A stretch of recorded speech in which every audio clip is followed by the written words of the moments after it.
Hey friends, this is Karen from Blue Rooster Farm, and today we are in the kitchen and I'm just about ready to work up some onions. I'm going to be canning these onions as French onion soup, and then if I have extras, I'm going to go ahead and caramelize them and freeze them. And I think that would be a great way to store onions because this year we have a lot.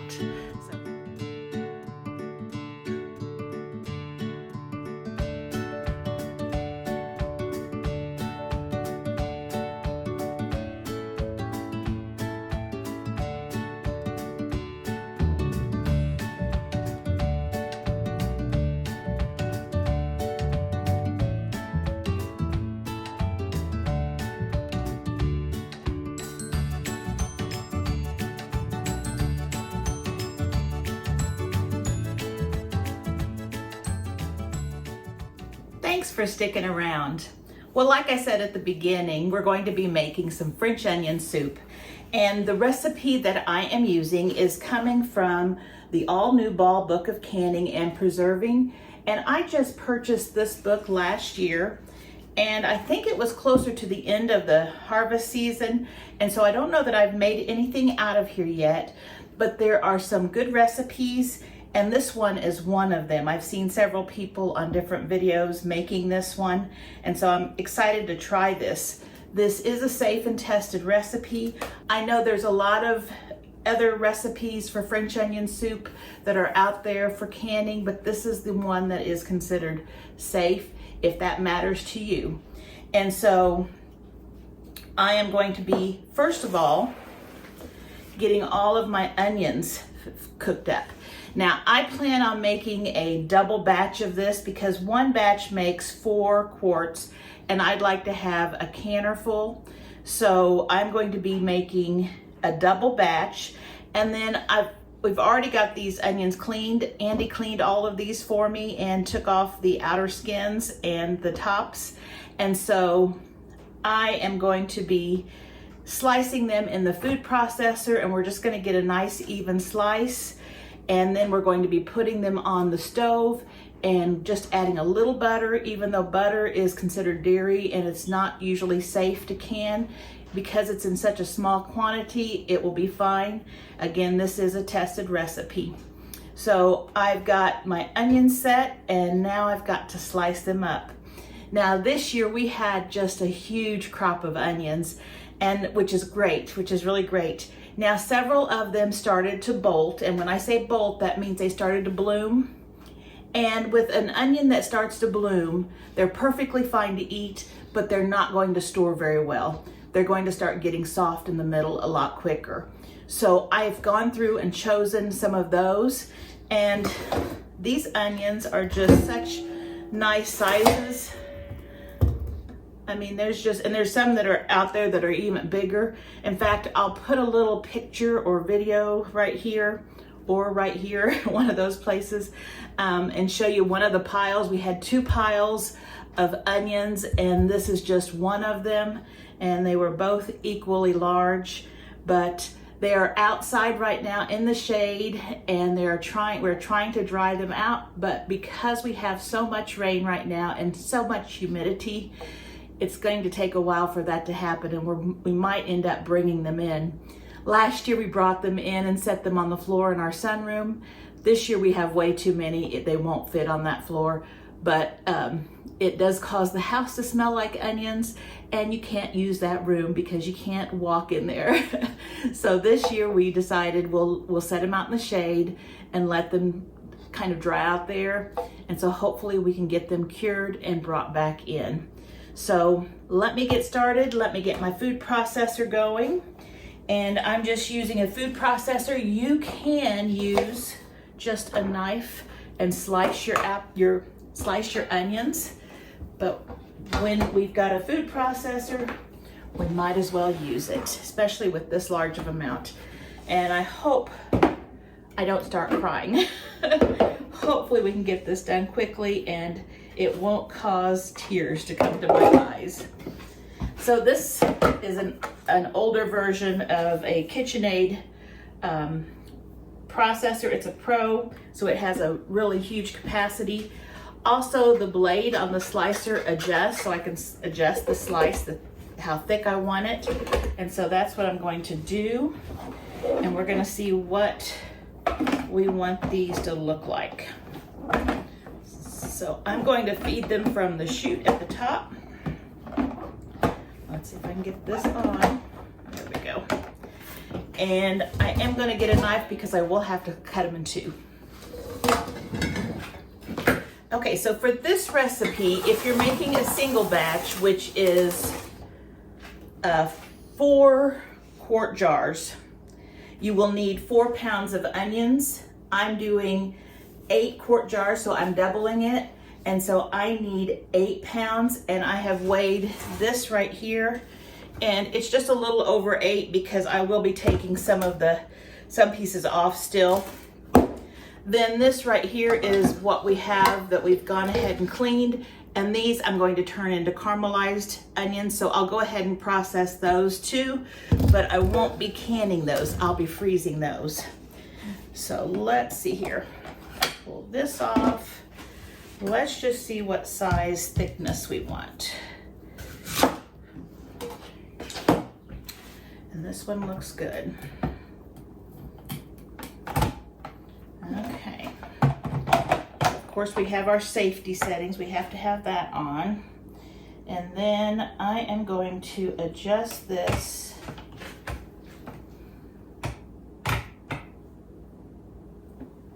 Let's see which one's bigger and which one's smaller. Okay, that's the bigger. I don't want them to go too big because they'll cook up quicker if they're smaller. So I'm going to go halfway. So let's just see what that looks like.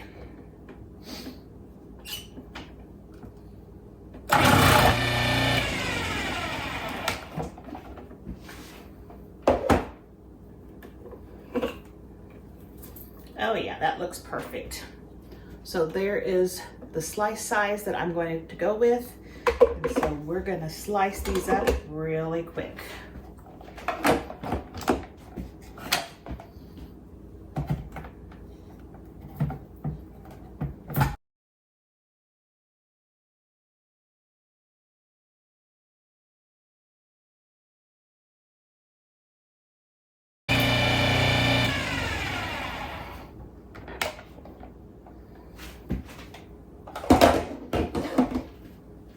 So here is 1 full pot, and I've got just about halfway through, not quite, just taking a couple minutes. So I'll go ahead and get this finished off camera, and then I'll bring you back. Okay, so I've added 1 tablespoon of butter, and I already got a tablespoon of butter in there, and then that was the first big food processor container full, so I will just go ahead and add some of these and then probably add a few more over there. And this just, that food processor just whipped these out so quickly. And these are just the onions that are for the soup. I still have to process my caramelized onions as well, but we'll get these going. Try to keep from getting them all over the floor. And these will cook down so much, so they're full now, but they won't be real soon.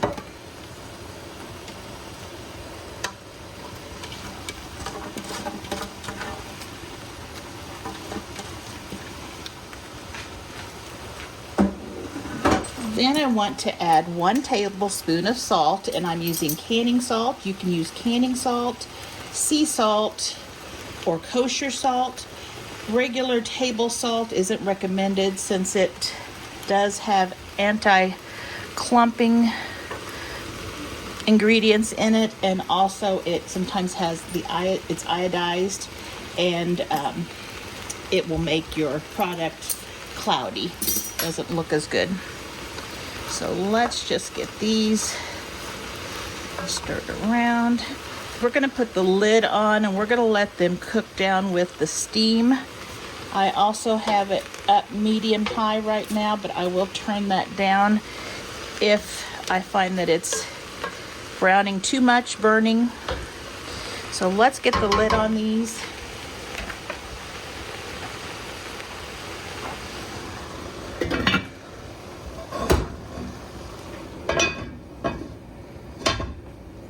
And we're going to cook those for 1 hour or until the onions are really tender. Now for the caramelized onions that we are going to freeze, I'm going to add a little bit more butter. This is about a half of a stick of butter. And I will be adding all of the onions that I had in that other pan, which probably is close to 2 pounds. And again, these are going to cook down nicely so I can fill the pan. Some hot steam coming out of this pan right here.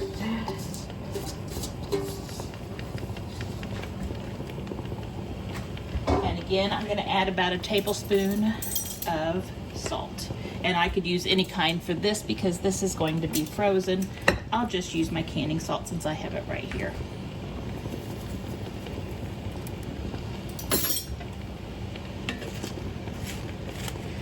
And we'll get that going. And we'll put the lid on it. Now I'm going to show you, it's only been about, 20 minutes. I think that this other one here has been on. There we go. This has been on for about 20 minutes. And you can see that one is cooking down really well. Now I'm going to reduce the heat. It's on just medium, but this burner seems to be pretty hot. So I'm going to reduce the heat. I don't want it to burn. I want it to brown, but not burn. And we'll let it brown some at the end. So right now we're just cooking those down. And those are just about to the point that I'm going to be stopping cooking. These right here are a little bit farther behind. Whoops, steam up my camera lens. And they're starting to cook down. I'm kind of fighting for cooktop space since these two big pots, these are all big pots, and this one is at least oval, so it can fit a little bit more, and then that one fits right behind it, but they are tight. This one could be a little bit better centered on the burner. The burner's right here, but we'll get it. So we'll keep cooking those. This one is still on high. Okay, let's check and see how our onions are doing. These are certainly cooking down. Doesn't look like they're burning or browning, so they're doing just fine. Let that continue. Then let's look at this one next. Okay, this one looks like it is doing really good. I think this one I'm going to take the lid off. And at this time, I'm going to add 2 cups of the white wine. And if you don't want to use white wine, you can use broth or anything like that. The alcohol does cook off, so it's not the alcohol that you're going to be getting. It's going to be the sugars in the wine and the flavor. So I'm going to add it now. In the recipe that I'm sharing with you in the description box below, I'll just share a link. It has you adding 2 cups in the beginning, but I'm going to add them now because I wanted it to get a little bit brown first, and then as this cooks, this should add the sugars that will help it get a little more brown. So now that we've added 2 cups of wine to this, we're just going to let that continue cooking, and let's see if this one is ready. Oops, I'm going to get y'all steamed up again.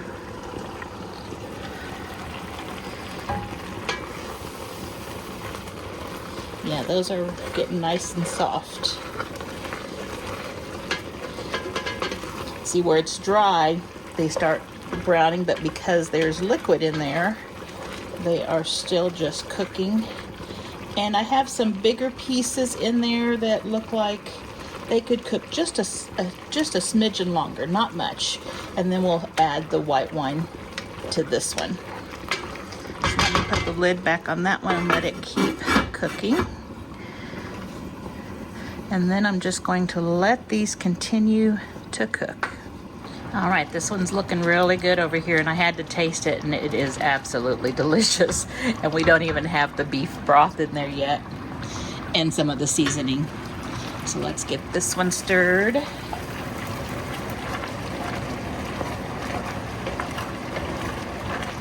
That one's getting there. And let's check this one.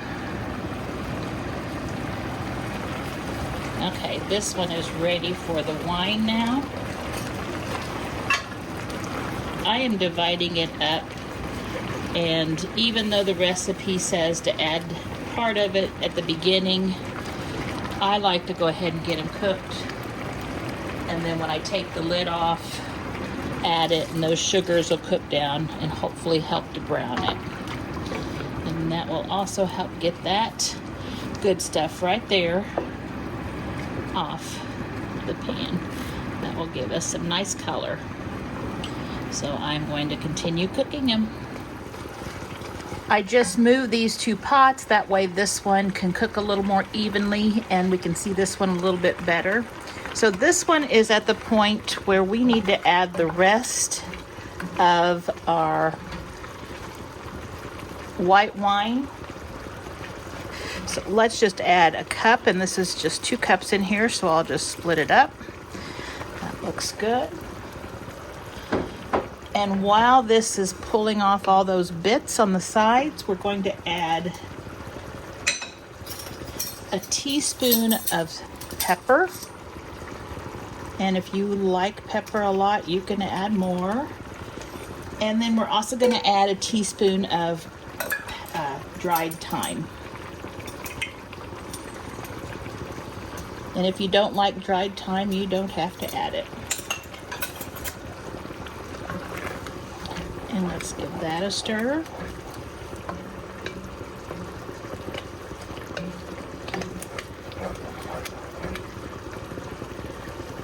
It smells good. Let me check and see how we're doing over here. Starting to get a little thicker. Let's see how ours is in the back there. Let me get a...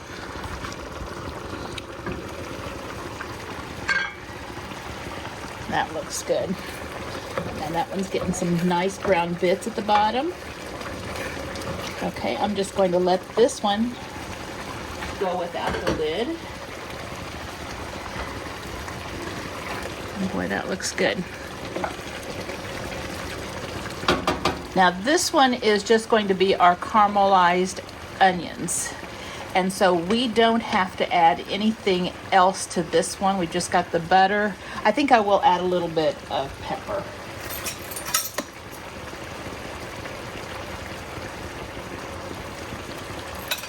We got the butter, the salt, and the pepper. And I'm just going to cook these until they are nice and brown. And they are getting pretty brown on the bottom, so that looks good. Those are doing great. These we're going to work on. Okay, and these are kind of sticking and getting some brown bits at the bottom. So I'm going to bring you back in about 5 minutes. All right, we're coming back. My camera had gone off when I had prepared this one, but I'm going to do this one, and it's the exact same thing that I did with this one. This one's been on the stove for about 15 minutes, so this one looks like it's ready. I've noticed it's starting to get nice little brown bits on the bottom. And that's starting to caramelize. And then our regular caramelized onions are ready. I just turned them off, and now I'll just let them sit because they'll have to cool down completely. These were going to be freezing, and they taste delicious. And this one right here has all the broth and everything added to it, and it is just coming to a simmer and simmering for a short time, and it tastes delicious. So let's go ahead and get this one. So to this pan right here, so we're going to go ahead and add a cup of the wine, and this will help get all of that stuff off the bottom, and those good pieces right there, those browned pieces, that will help. We also need to add 1 tablespoon of pepper, and you can add more if you think you like more. And I'm sorry, that was a teaspoon of pepper. And we also need to add 1 teaspoon of thyme. And if you don't like thyme, you don't have to add it. It does taste good in French onion soup though. So there are the spices. And I'm gonna let this cook for about 10 minutes just to kind of get everything mixed together. And I still have it on a pretty high temperature. Give this a stir over here. These look great.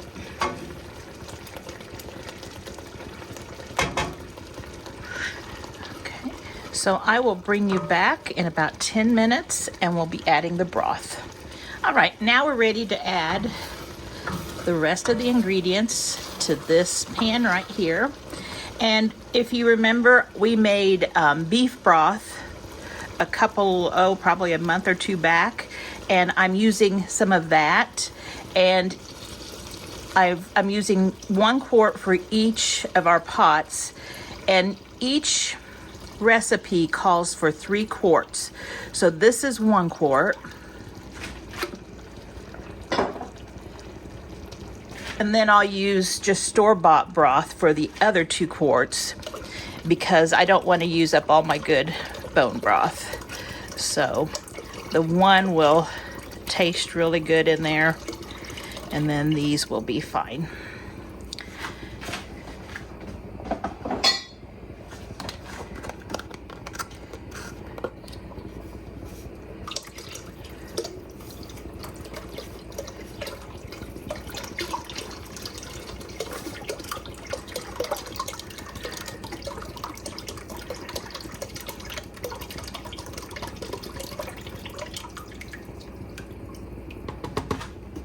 So there we have all of our ingredients, and it is looking delicious.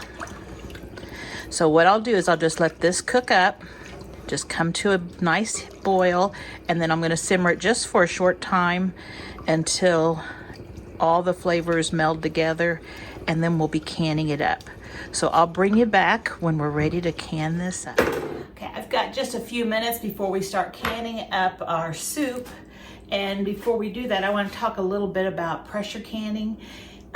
Last year I did a lot of pressure canning during the harvest season, and I have videos showing me doing that. And I know at the beginning of the season I was talking about using a pressure canner, so a lot of my videos do have directions on using a pressure canner.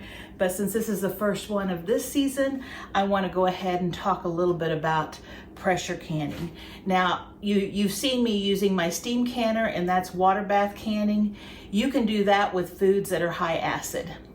If you're canning something that is not high acid, you have to use a pressure canner. And so what this is a Presto pressure canner, and there's lots of different brands out there. American Canner is one, and it's one that's very expensive, but they last a lifetime and can be passed down to your family members. I find that they're a little bit bigger and heavier, and you have to get the lids on and all that. Not that I wouldn't want one, but I find that the Presto will meet my needs for everything I have. So I have actually 2 of these so that I can do 2 at once and get the projects done a lot quicker. So on these pressure canners, a lot of people I know have said they don't feel safe canning in pressure canning, and you don't have to feel unsafe because they have a lot of safety features built in these days, and as long as you follow directions, you're going to be fine. Now, one thing you're gonna find, and this is the Presto, is you're gonna find that you have a little venter here, and when that pops up, you can't open your canner anymore. So when there's pressure in your canner, it won't allow you to open it. So you don't have to worry about that. Also, if too much pressure builds in your canner, you have this little rubber plug right here that will just pop out before it gets dangerous. And when that plug pops out, it just lets it vent and it will be fine. One thing you do need to do before you can is make sure everything is in good shape. And so what I did just a while ago was take out my rubber gasket here. I put a little oil on my hands and I just rubbed it around like this just to kind of lubricate it and keep it soft. And also I was able to check it to make sure everything looked good on it and it's not cracked or brittle. I did change this one last year. I had the other one 3 or 4 years, so you know, they'll last a long time. And when you get new ones, they're really inexpensive and you can find them on Amazon. Also, you want to check to make sure your little vent hole here, and this is where your weight is gonna go, is open. So you need to check by holding it up to light and see that you can see through it. If it's clogged, that's not a good thing. You can take a toothpick or a pipe cleaner, or you can just blow through it and it will open it up. And so those are the built-in features on here. This one has the dial. Some of them don't have the dials, and you just have to use your weight to tell what the temperature is. Now, when I first got this Presto and my other one, they came with the universal weight, and I believe it was 15 pounds. So I had done some research and I found that you can purchase on Amazon these little weights that go with and fit with your canners. And they have little weights on them. If you don't have the little weight on, it's 5 pounds. Well, wait, hold on. I think it's 5 pounds. And then if you add a weight, it's 10. If you add another weight, it's 15. So that is really good. And that way, when I put this on, it will start shaking at 10 pounds and I can just listen and know that it is at pressure. Now with the other one, it would never rattle because it was too heavy. It wouldn't be able to rattle. So I had to keep an eye on my gauge here to make sure it stayed at 10. And so that I just couldn't hardly leave the area at all for, you know, an hour and a half or 2 hours, as some things are canned for quite some time. But with this, I can still stay in the area, and as long as I'm hearing this rattle at the right speed, I know that it's canning appropriately. I'll put a link in the description box if I can find some. Now you'll have to look at your number on your Presto maker, and I think it's under here. I think it's under the handle right here. So if you're looking to see what yours is, and there are numbers for these, I'll put a link to the one mine is for, but you'll need to look in the description of this weight to make sure your canner is in it.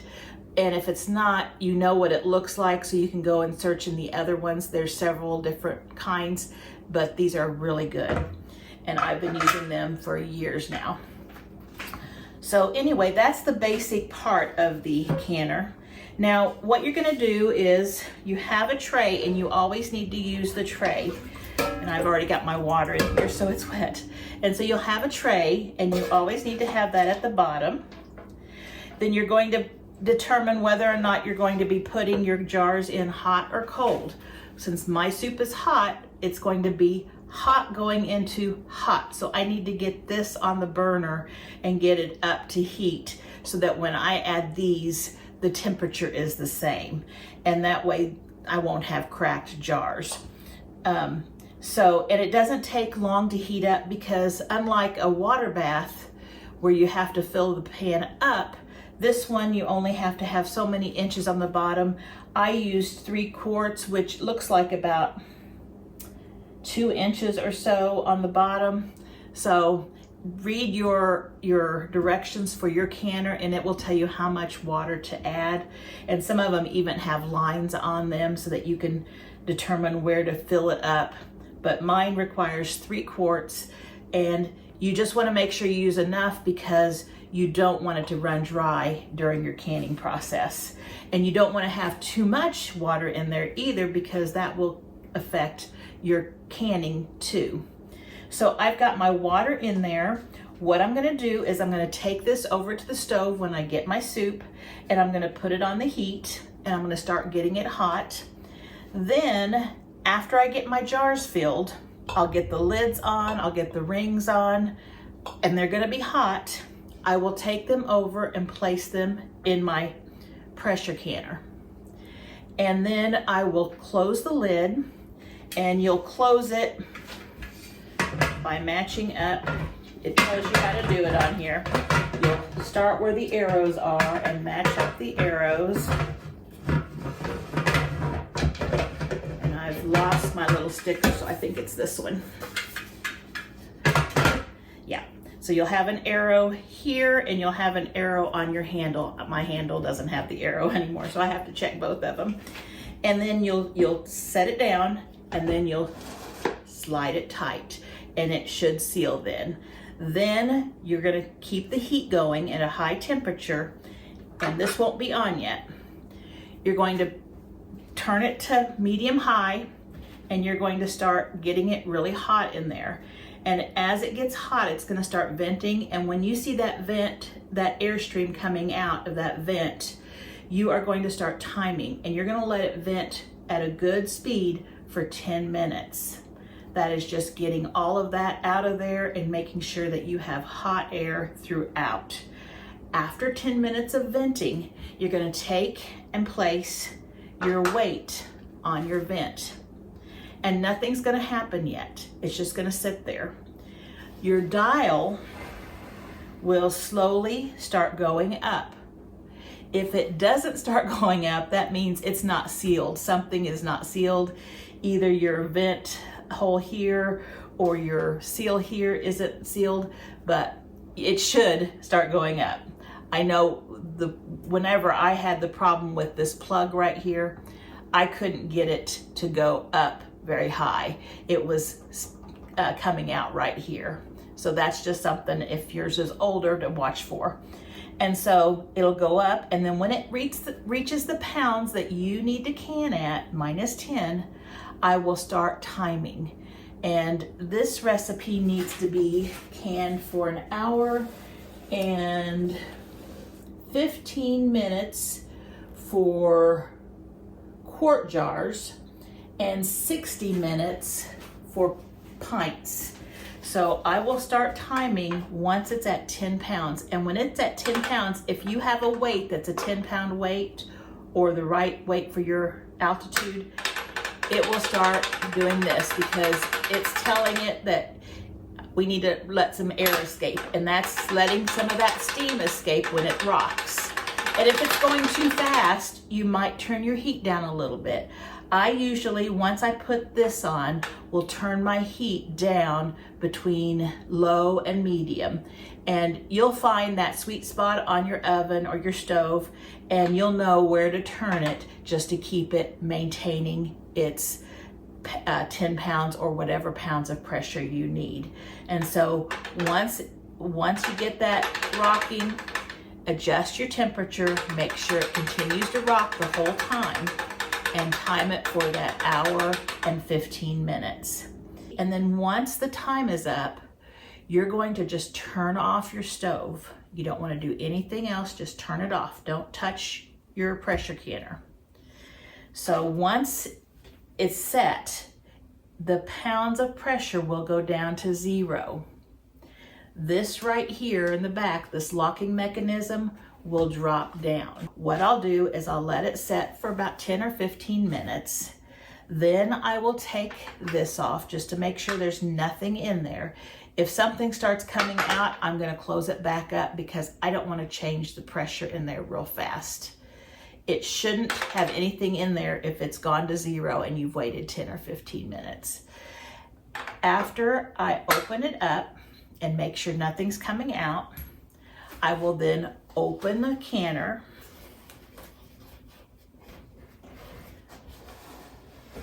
and I will just open it a little bit and then just set it so that there's some air escaping. And then I'll set my timer for 10 minutes. And after that 10 minutes, then I'll come, open it up carefully, take my jars out and set them on a towel or a canning mat and let them cool without touching or moving them for 24 hours.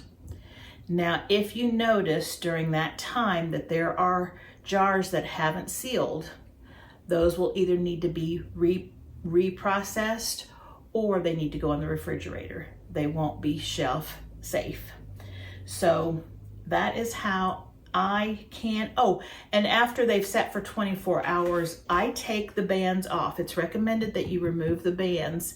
And then I take my jars over to the sink and take some hot sudsy water, wash my jars, especially if it's jams, jellies, fillings, anything sticky, because, or anything that's a thicker stuff, because if anything oozed out during the process, it still can seal. But if anything did, whatever's sitting there, and you might not even be able to see it, you might just be able to feel it's a little sticky, it's gonna start growing mold on it. So you wanna just clean your jars nice and clean. And then without the bands, just the lids, take them and put them in your pantry. And they will last for as long as the seals last. So that is how I use the pressure canner. I'm gonna bring the soup over and we're gonna get it jarred up. This is gonna go on the stove and I'm gonna start heating up the water while I'm jarring up. Okay, got my pressure canner going. It's heating up. Got my first batch of French onion soup right here. We are ready to begin.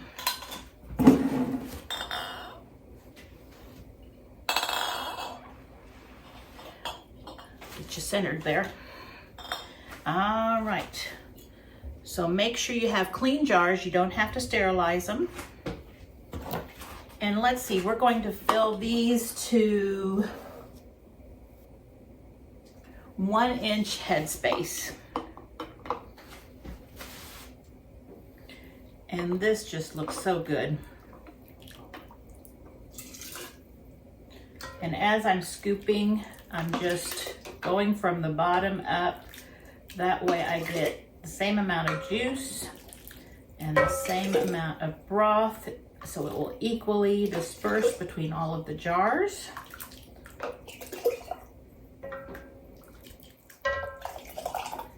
Now, if you like your French onion soup to have the big, long, thin onion strips, you can cut your onions thicker. These, they're cooked down and they're still strips of onion, but they break down a little bit more. These were really fresh onions. They hadn't cured yet, so I think they were really tender.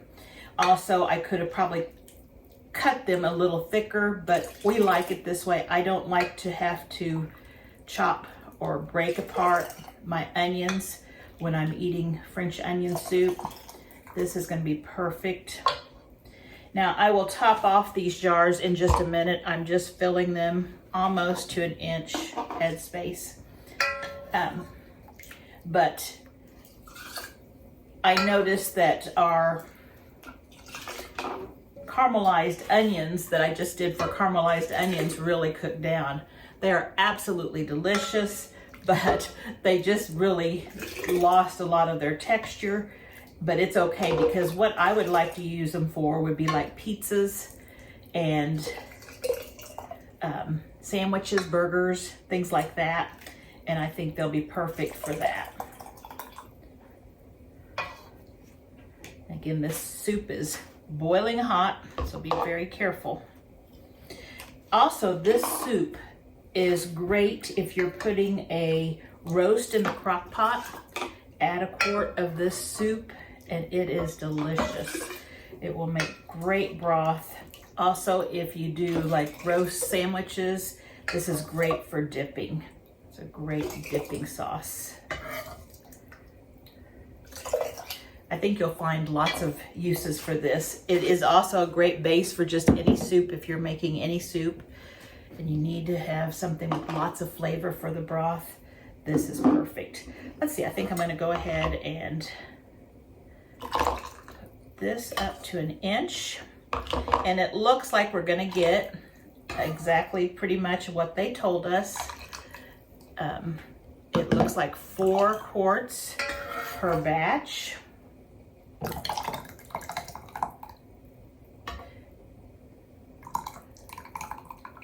Which is very accurate.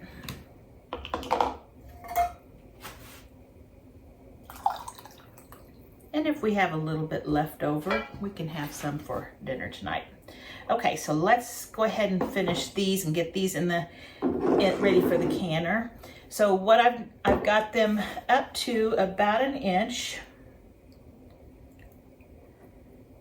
And because sometimes the broth, mine especially, had a little fat, we just had that little tiny bit of butter, there might be a little grease in here. I would highly recommend using vinegar to wipe off your rims, just because that will break down that greasy and help your lids seal. And so I just wipe them down, and as I wipe them down, I just check to make sure there's no cracks on the rim. If there are cracks, replace the jar because it will not seal. It will allow air to get in, and so it won't pressurize and will not seal.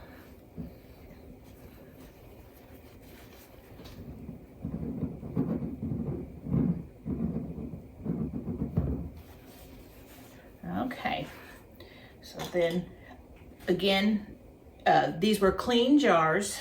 They were not sterilized. You don't have to sterilize your jars as long as you're processing for at least 10 minutes in a water bath. And with pressure canning, you're gonna get it really hot. So it will be processed long enough. I can't think of anything that's not processed very long in a pressure canner. So they will sterilize in the canning process. Fingertip tight. Make sure your rings go on nice and smoothly. You don't want them to get cross-threaded and not be touching the jar. Okay, these 4 are ready. They will go in. And as you notice, I didn't debubble. You don't need to unless your soup is really thick. And this is not thick. There's no way of the bubbles staying. It's very thin. So I'm gonna get the rest of the soup canned and into the canner, and when I come back, I've got the caramelized onions cooling, and when I come back we can do something with those caramelized onions. These are going to be in the processor for 1 hour and 15 minutes, and again we're going to have the time that it takes to come up to temperature, vent, then come up to pressure, then cool down, and then set for 10 minutes. So it's going to be longer than that for processing them completely. So whenever that's done, I'll bring you back and show you a picture of the process. So our caramelized onions have cooled down, and now I'm gonna show you how I plan on freezing them. And again, these onions were just so tender, they just broke down, and they are absolutely delicious. Andy and I have been each getting spoonfuls and eating them. And I'm thinking that we really don't need to freeze this. We could have this gone in a couple days, but we're gonna freeze it. So what I'm gonna do is I'm just gonna take a muffin pan. I haven't greased it or anything. And if your onions are cured and cut maybe thicker, you will have more of a onion texture. These are very soft and just absolutely delicious, melt in your mouth. I am just putting what I think we could use in each muffin tin. You know, we're gonna freeze it like this, and then once it's frozen, I'll take out the little pucks, and it'll probably not be frozen solid since there's, I don't know how, I'm not sure, I've not frozen caramelized onions before, but it should be pretty solid. If they're not real solid, if the sugars and stuff inside make them not quite as solid, I can put them in individual little baggies and then put the baggies in one big baggie. I could just use like sandwich baggies or something, and that would be fine. So it looks like I have 8 little pucks here, and that will be delicious, and I'll have to clean that off here in a minute. And I'm going to cover this because a lot of times things with onions will really affect the taste of other items in your freezer. Because you could put this just on a cookie sheet and do scoops of them, but then it's kind of hard to cover them and seal them so that you don't get that flavor in your freezer. With the muffin tins, I can cover them up and I can pretty much have them sealed off so I don't have to worry about the flavor getting into my freezer. I could also add a piece of aluminum foil over this too, but this is good. They are very mild at this point. You know, they're not real pungent like they are when they're fresh. Very mild, very sweet, really good. Just butter and onions, that's all this is. And really you could do this without adding the butter, but the butter makes it so nice and brown. So this goes in the freezer. When it's frozen solid, I'll take it out, put it in baggies, and then put it back in the freezer. Then if I need to add it to pizza, sandwiches, grilled cheese, anything, or use it as toppings on crackers, I'll just pull it out and let it thaw, and it's just usable just like that. So it sounds like the canner is just about ready to start rocking, so it's just about up to 10 pounds of pressure. When that's done, I will show you the jars, and it, like I said, really, really good soup. If you don't want to turn this into a canned item, you can freeze this soup too. You could put it in freezer safe containers and put it in the freezer, and it would be really good that way as well. So I hope you enjoyed this video, and if you did, please consider subscribing. I would really appreciate that. Also, don't forget to like and share, and as always, I hope to see you back here soon. Bye-bye.